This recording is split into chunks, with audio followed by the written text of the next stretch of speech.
If the arrival of the machine has brought the Industrial Revolution and the transformation of the free market into an enslavement of the people by the rich, the owners of the machines, the smart machines will put an end to this free market and bring the greatest liberation in the history of humanity. Why? Just because the smart machines will take over the jobs.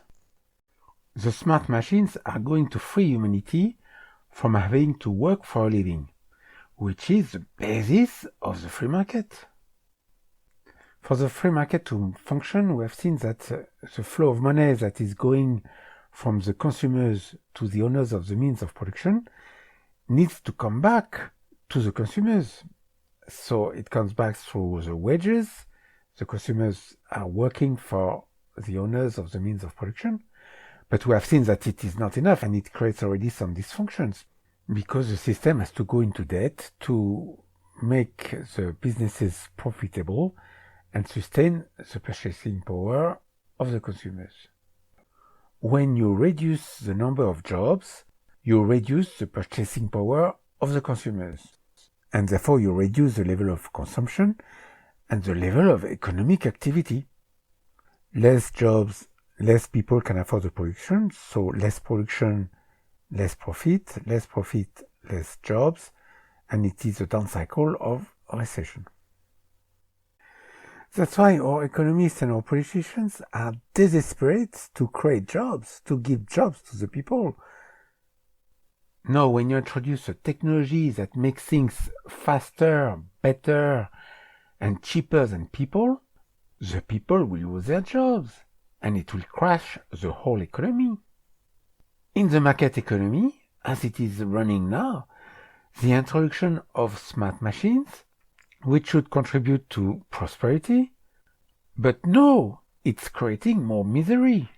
All the gain of productivity is going to the owners of the means of production and is not returning back to the consumers who have lost their jobs.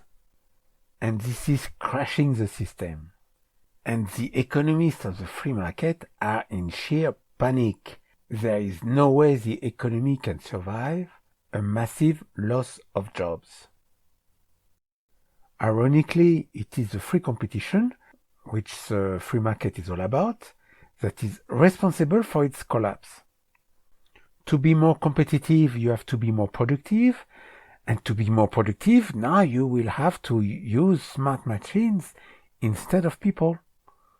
So you cannot avoid a total collapse without giving up free competition, without giving up the freedom to use smart machines and sack the people, without giving up the principles of the free market. So the free market is a sinking ship, and the economists and the politicians are trying to find a fix. They are observing the worsening of income inequality. And for sure, all the gains of productivity are now mostly benefiting the owners of the means of production at the expense of the consumers who are losing their jobs. So an idea that we hear sometimes is that why not create a tax on the smart machines? And the money collected through this tax will help those who have lost their jobs. It will not work for several reasons. The first one is that when we tax the businesses, the taxes are transferred to the price of the goods and services. So you increase the taxes, but you also increase the prices of the goods and services, so you just contribute to inflation. And the money you want to give to the consumers, they will have to spend it through inflation. Another reason is that if you tax the machines, you will have other countries who don't. And we would be very happy to host your businesses and offer them lower taxes and better conditions to increase the profit. Another good reason is that it will slow down the liberation of the people from having to work. No human being should have to do what a machine could do. Ethically, it is better to discourage the businesses to hire people, and we should encourage them to use smart machines. Taxing the rich will not be efficient, but it is also very difficult because of all the loopholes and because of all the controls the rich have on the politicians, on the governments. There is another idea besides taxing the rich that is having some momentum at the moment, is the universal basic income. The idea is to give everyone a minimum amount of money to live, so we don't have this terrible misery created by the smart machines. The problem is, how do you finance it? Taxing the businesses, taxing the rich will not work. So where does the money come from? So the government could nationalize the banks and create its own money, but all the money it will create and give to the consumers will end up accumulating in the pockets of the owners of the means of production.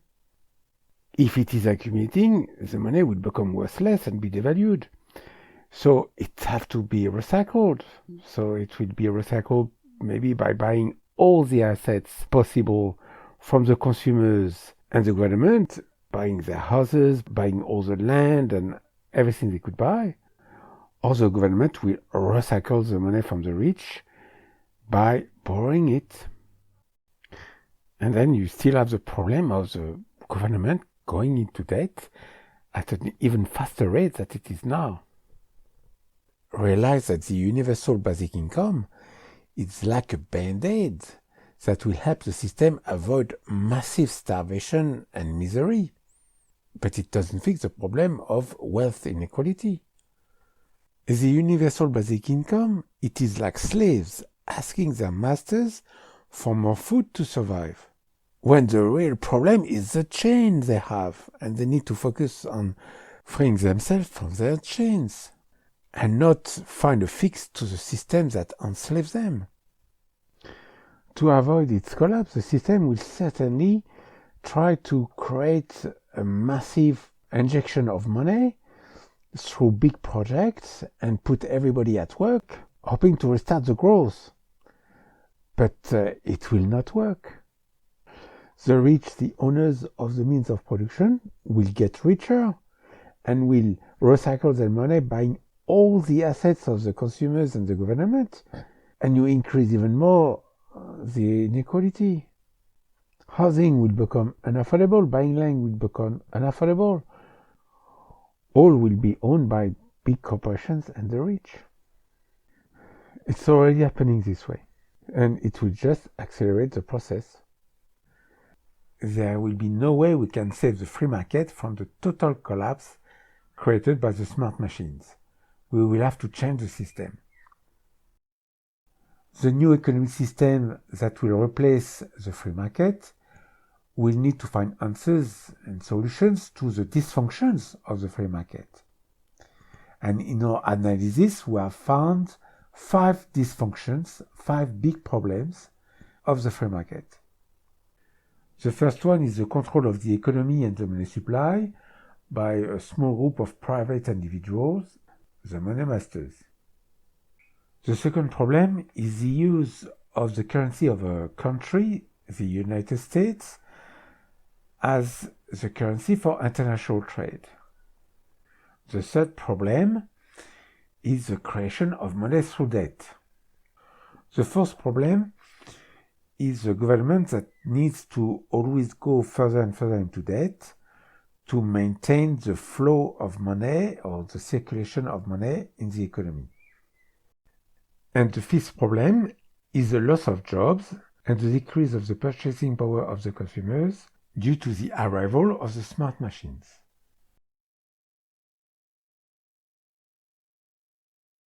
So the first problem, the ownership of the banks and the central banks, it can be solved very easily by nationalizing the banks. And this is the first step, and it is for the government to regain the control of the economy. And all the politicians or the economists that don't put that in their program as one of their priority, or the most important priority, that means two things. Either they don't know how the system works, or they are the servants of the money masters, and you should not listen to them or vote for them. The money masters and their minions should be judged and answer for their crimes, the most horrific crimes that lasted over centuries. And all the money they have acquired should be returned to the community because it comes from a racket. We will do that for any mafia, any racketeers. They need to be deposed from their wealth and the source of their power. It is important that they are known and exposed and made powerless. We need to know who they are, what they did exactly, and we can always forgive them once they repent and repair all the crimes they committed themselves and their family before them. We will be able to change the system once we remove from power those who profited from the old system and want to keep the status quo. The second problem that needs to be fixed is the use of the US dollar as a global currency for international trade. Here as well, it can easily be solved by creating a world currency as well as a world government to supervise and control it. A world government is a necessity in a world that is interconnected and interdependent. What we do in one part of the planet can affect all the other parts. It is very important to realize that the creation of a single currency will actually be the most important decision we can make to unify the planet and bring peace and prosperity to the whole world. More than the language, the religion, or the culture, it is a currency that has united people to form countries, to form empires, and a single currency will create a planetary civilization. It is the use of the same currency that allows the removal of frontiers between countries. It is the free flow of goods and services that contributes to unite the people, because by trading they mutually benefit each other. People become interdependent from each other, and therefore they need to be friends and unite. The creation of a single currency and the necessity for a world government to control it will prevent all the wars, because it will be impossible for countries to access or create the money that is necessary to go to war. And once a world government can create its own money, it has the financial means to address the global issues like demilitarization, overpopulation, and the pollution of the planet. We will understand even better why the single currency will bring peace and prosperity by looking at the next big problem of the free market, the creation of money through debt. We have seen that if the money is created through debt, for some people to have money, you need other people to go into debt. And if some people enrich themselves and accumulate money, that means other people have to go further and further into debt. And when you have some debt, it's like a burden, it's like a chain, and you need to be at the service of others to repay your debt. This ensures that enough people are coming every day to work to sustain the system. But we have seen also that the problem of the debt is responsible for the economic cycle and the periods of recessions.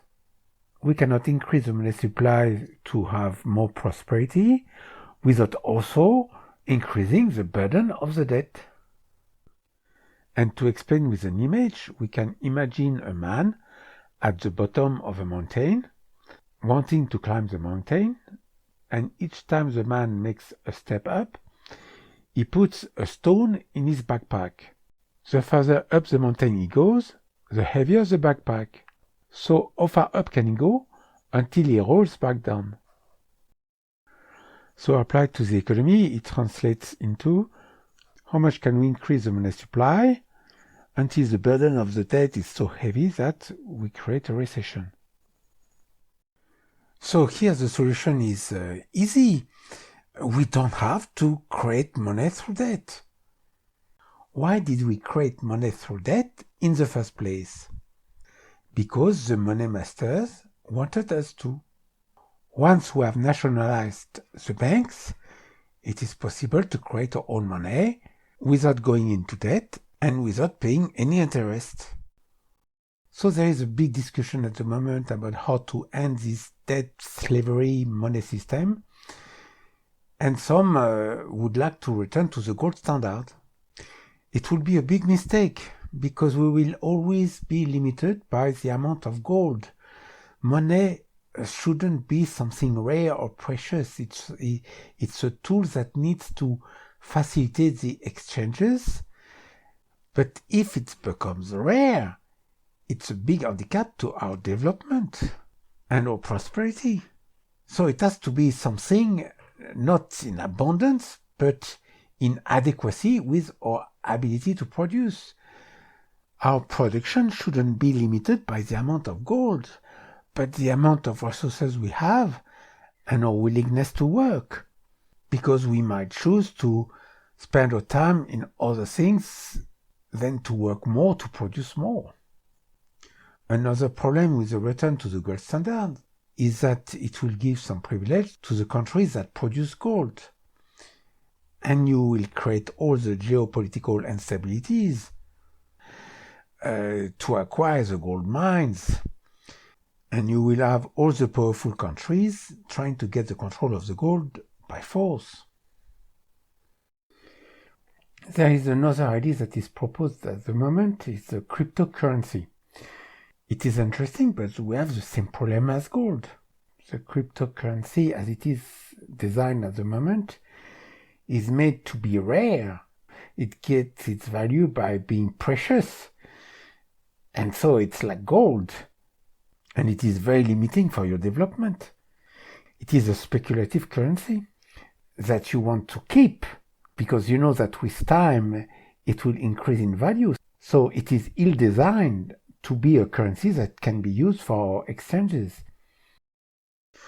Another big problem is the energy that is required to mine the cryptocurrency. And why do we have to use so much energy when we can create money out of thin air, when it's so easy to create money? So it's not necessary. This waste of energy is a very big problem. And that's why, as it is at the moment, the cryptocurrencies are not the solution. The cryptocurrencies and all the alternative currencies are in fact a reaction of the lack of circulation of the money in the system and the lack of trust in those who create the money. And this will be solved by the nationalization of the banks. It is up to the community to create its own money and to put in charge the people or a system they can trust. The money, the currency, actually doesn't need to be backed by anything. It doesn't need to be created through debt. It just needs the trust of the people to use it for their exchanges. And if a community is in charge of its own money, it automatically trusts it. So we need to nationalize the banks, but also we need to create a single currency, a global currency, if we want to get rid of all the financial crises. And I mean by that the contraction of our production, the bankruptcies, the high unemployment, and the decrease of the purchasing power of the consumers, which is completely unnecessary and undesirable. When a country creates money and gives it to the people to increase their purchasing power and the prosperity, the problem is that people buy more products from foreign countries and they also want to travel. So it will put pressure on the trade balance and the currency will be devalued. So you can create as much money as you need, but you have to close your frontiers and prevent the people from buying products in foreign countries and travel. So you cut yourself off from the rest of the world. You cut yourself off from the technology and the resources that are in complementarity to your economy. In a world where countries have different currencies, a country cannot create all the money it needs without having its currency being devalued. That's why, and it's very important to understand that and to explain to people how important it is. That's why the single currency is the solution, so we can create all the money we need without any devaluation possible, because it is the only money. We can never run out of money. We are not limited by any quantity of precious metal or the willingness of the people to borrow and to lend. With a single currency that we can create in large quantity without being devalued, we will never run short of money to supply the economy and prevent all the recessions. Yes, the single currency means that you need to surrender part of your national sovereignty, an important part of it. But it is about time that we merge and we unite and feel like one humanity, create a planetary civilization. It is the key for our global prosperity and world peace. So the single currency is an important part of the solution, but it is not enough. You can create all the money you need, but you need also the money to circulate and not accumulate somewhere. And that's the next problem we need to find a solution for, which is the ever-growing debt of the government, which tries to sustain the flow of money in the economy. Those who accumulate money don't actually want to keep it because of inflation, and they want to convert it into assets, so they buy land, properties, businesses, shares, but it could be cumbersome or risky, and the safest and easiest way is to lend money to the government. In this way, the money that is accumulated by the owners of the means of production is recycled by the government through the government spending. The debt of the government is always increasing, and this is not sustainable and will lead to a total collapse. So we have to find a solution where the government doesn't need to borrow money to sustain the economy. We have already seen that the government needs to nationalize the banks, own the banks, and create its own money without debt. So it can now create all the money it needs without borrowing it from somewhere. But now we have a conundrum. The owners of means of production will continue to accumulate money. And the only way to recycle it will be to buy assets, all the assets possible. And the owners of the means of production will accumulate all the wealth. They possess the consumers of their land, their properties, and the government from all its assets, because of their need to convert their money into assets. So here there is already a solution that exists. It is a communist model. If the community owns the means of production, it is the community which enriches itself and accumulates all the money, all the profit and the gains, and can redistribute it back to the community. So it is a model that is at least sustainable. But if we nationalize all the means of production, we create another problem. We have to restrict a lot of freedom, the freedom to create your own job, start your own business, and develop your own ideas, and the idea of free enterprise, which has been a very important factor for our progress. Communism is not giving enough incentive to the people to motivate them to make any progress. Those who contribute more to society should be rewarded accordingly. So the solution that we present here is not communism, it is what we have called humanitarianism. This system seeks the well-being of the whole humanity, hence its name. It advocates the creation of a world government and a single currency and a world language that we have already seen, but also the abolishment of property ownership without establishing communism. There is no more property, except, as we will see, for the family house. there is no property because everything is borrowed. We came on earth with nothing, and when we will die, we will live with nothing. And even the atoms and the molecules that make us are just borrowed because there is a continuous flow of matter through us, and we are just borrowing it. So we don't own anything. The community owns everything and rent everything to the people when they need it. We don't sell, we rent. We don't buy, we borrow for a maximum amount of time of 49 years. And after 49 years, it returns back to the community. Let's take a typical example of a man, age 21, who has just finished his study and starts his working life, so he can choose his profession and may work for a salary, or he can create his own business, and if he creates his own business, it will belong to him until he dies. But when he dies, it will return to the community. He can decide to stop working for his business, but he cannot sell it. He can only rent it for a period no more than 49 years. He can also rent a part of his business through shares, but no more than 49 years.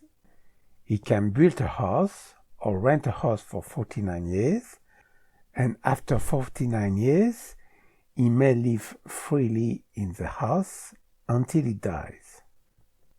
So at 21, he can build or buy a house from the community and pay it in a monthly payment for 49 years, and at 70, he will be able to live for free in his house until he dies.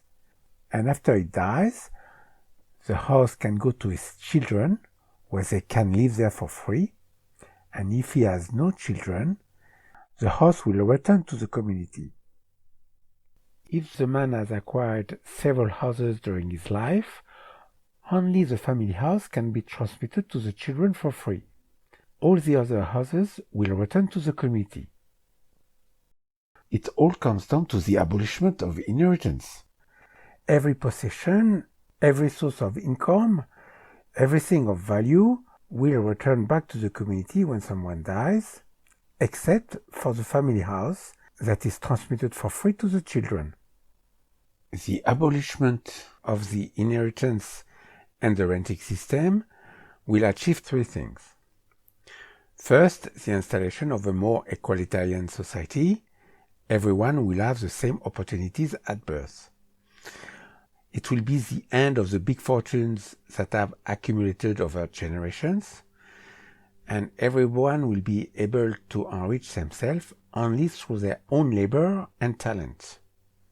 And second, the community will progressively end up owning the means of production, while at the same time allowing a private sector to operate. There is still free enterprise, and the people can create their own jobs and try to enrich themselves if they want to. So we have a bit of mix of both worlds. We have a strong public sector like in communism to make sure that the community has the means to look after everyone. But also we allow people to enrich themselves and contribute with their ideas and their work in a free enterprise, which is the good part of the free market. A business cannot grow too big on its own without the financial assistance of the community, and therefore the community will progressively take over big businesses.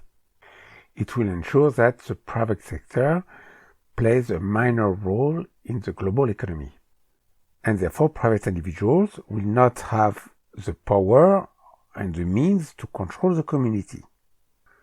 The community will acquire progressively all the big corporations and all the industries that are essential to human needs, like energy, transport, housing, and food. The community will not seek to make profit on the consumers, and it can even produce at loss. Everything the community owns can be free. And on top of that, The replacement of the property by a renting system will discourage the accumulation of wealth. Why possess many houses, many cars, many boats, when we have to pay rents on each one? We cannot use them all at the same time. To accumulate material wealth will be costly and a waste of money. People don't own anything, they just pay for the usage of everything they need. Everything is returned to the community after usage or after a limit of time of 49 years. The money is not subjected to inflation. On the opposite, the community which doesn't seek to make any profit will reduce the prices of the goods and services it offers as the productivity increases. It will be more interesting for the rich to keep the money they don't spend than to invest it in hard assets like land properties and other stuff they don't use, and that will not prevent other people from enjoying them. That the money that is accumulated and not converted into asset is not circulating anymore, it's not a problem because the community can create the money when it's needed. It doesn't need anymore to get the money from the rich to prevent them from acquiring hard assets and impoverishing the community. Even though this system will allow the enrichment of people, it's a big improvement on the wealth distribution. And it gives the community the means to look after the sick, after the poor, and all the needs of the community. But there is still one big problem to address. It is the takeover by the smart machines of the jobs.